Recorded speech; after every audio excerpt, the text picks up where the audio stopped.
Great Biafrans, lovers of freedom all over the world, you're welcome back. Good morning, good afternoon, and good evening, depending your location.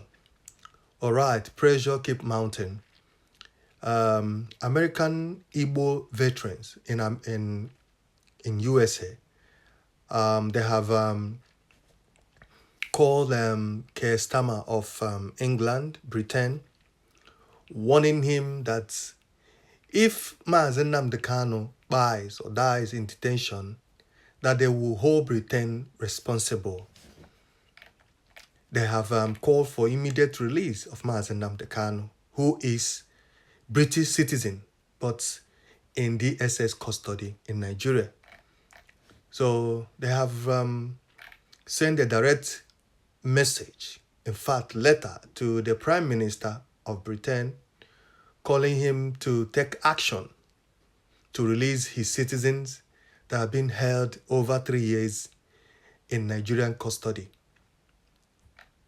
The American veteran of Igbo descent, AVID, an association of retired and serving United States military personnel of Igbo origin, on Thursday, accused Britain of complicity in the continued detention and prosecution of leader of indigenous people of Biafra, IPOB, Nnamdi Kanu.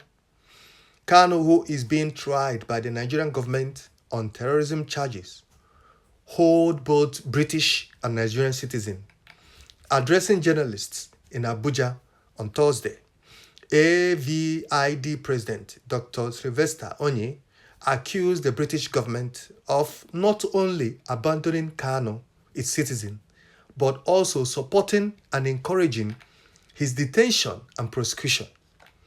Onye stressed that Britain would be treated as an accomplice if the Biafran agitator dies in prison, noting that his health is failing after 4 years of detention since his arrest in Kenya and subsequent rendition to Nigeria in 2021.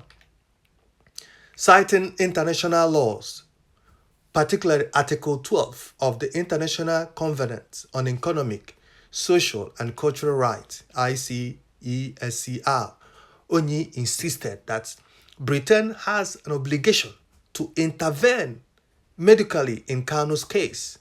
Kanu's health is failing. Britain must intervene medically. Failure makes his complicity in death. If Kanu dies, Britain will not be an observer. It will be an accomplice, Onye said, noting that the press briefing was convened to speak truth to the power. Onye said Britain has been hiding behind diplomacy while enabling injustice. This is incitement not only of Nigeria prosecution of Nnamdi Kanu's, but also of Britain's deliberate complicity in violating the UN Convention against torture. Britain has abandoned its own citizens to torture, and the history will remember. 4 years of torture, 4 years of silence. For over 4 years, Nnamdi Kanu has been detained after being abducted in Kenya on June 27, 2021. This was not an arrest. This was kidnapping, violating Kenya's sovereignty. The African Charter was violated. The UN Convention against torture was violated. The UN Convention ruled that rendition is a violation of international laws and fundamental rights, he said. Faulting the silence of the British government on the matter, Onye observed Britain's silence is not golden, it is crimson with complicity. The AVID president further accused British authorities of conveying with the Nigerian government in a prosecution of IPOB leader. Britain didn't just look away, it helped script the prosecution of Nnamdi Kanu. Onye alleged in October 2021, British council officials visited Kanu days later. Nigeria amended charges, dropping reference to London broadcast coincidence. I don't think so. Britain supplied the lies that keep Kanu in chains. Onye further alleged noting that after Kano was discharged by the Court of Appeal, Britain declared that discharge is not acquittal. This is fallacy. Discharge is acquittal, he declared, stressing the implications of Kano's British citizen. Onyi said Kano has been abandoned because he's of Igbo descent. According to him, Britain is willing to sacrifice Kano in order to keep Nigeria as one country. Britain claims Kano is also Nigeria, but its hands are tied. International law disagrees. UK law states that assistance is mandatory, irrespective of dual nationality.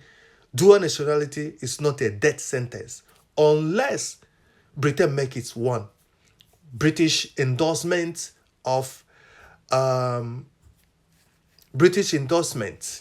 created injustice and double jeopardy. Britain would never accept this for a British citizen in Europe.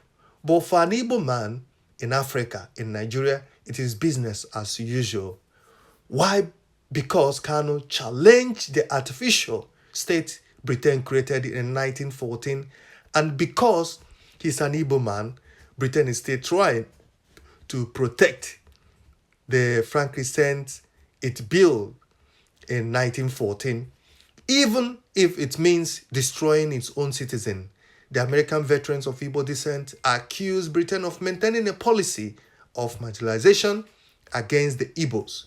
Several years after the Biafran War, it urged the British government to use Kano's case to show that it has changed the policy. The association listed a number of demands for immediate attention by the British authority. It asked Britain to publicly condemn the rendition, demands Kano's immediate release, launch a parliamentary inquiry into Vienna Convention breaches, and end diplomatic cover for the IPOP's leaders' detention and prosecution. A government that claims to defend human rights must start its own citizen. If Britain claims to be a nation of law, it must act like it. Stop hiding behind selective morality. Silence is not naturality, it is complicity. If Kano dies in detention, his blood will be on British hands. Igbos will remember, the world will remember, Onyi added. Well spoken. And but one thing I want to say about this, that British government will not do anything. They have not done anything regarding the arrest and the kidnap, not even arrest, the kidnap of their own citizen, Mazi Nnamdi Kanu, for over 3 years now. So I don't think they will do anything. But I hope they will listen to this and do the needful. We'll stop here. Thank you. God bless you all. Bye.